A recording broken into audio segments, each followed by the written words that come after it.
د صحابه کرام تقوا د دمر زیوته چې پیغمبر علیه الصلاۃ والسلام د صحابه کرام په زړینه کې دا احساس پیدا کړی و چې کسه میشت سو یو وخت الله تعالی په حضور کې حاضر شي یو وخت دا سره شي چې الله تعالی او د میژنه د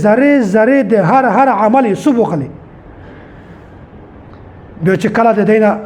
داسې ګناه شوله فورا توبه یستله فورا الله تعالی طرف ته متوجه کېدل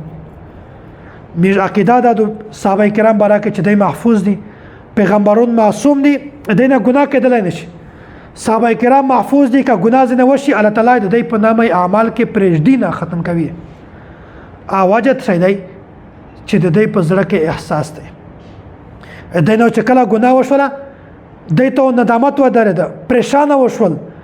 ډېر په فکر کې وشول سوچ کې وشول پیغمبر علیه الصلاۃ والسلام ته ویل چې یا رسول الله مې نه خداس ګناه وشوله دا مې څه وکړل او مش باندې سزا مقرره کا مشته سزا راسکا خپل به د سزا مطالبه کړل د الله تعالی نه غوښتل چې یا رسول الله الله تعالی ته سوال وکړه چې د مش د ګناهینه معاف کو دغه وجه د مش د عقیده چې صحابه کرام محفوظ دي د دې په نامه عمل کې الله تعالی ګناهینه پرېږدي نه وجه څه دی چې فورا توبه فورا احساس دی الله تعالی طرف ته رجوع او پیغمبر علیه الصلاۃ والسلام طرف ته د ورتل او د ته د خبره بینوله د خپل ځون صفوي وکړه او میشتو چې کله ګناه وکي بالکل احساس هنه ویر سره فکر هنه ویر سره بیا د میش په اعمال کې هغه ګناه پوته وي او چې کله میشتو سره د زړه توبه وبس الله تعالی هغه هم معاف کوي نو اصل تقوا د صحابه کرامو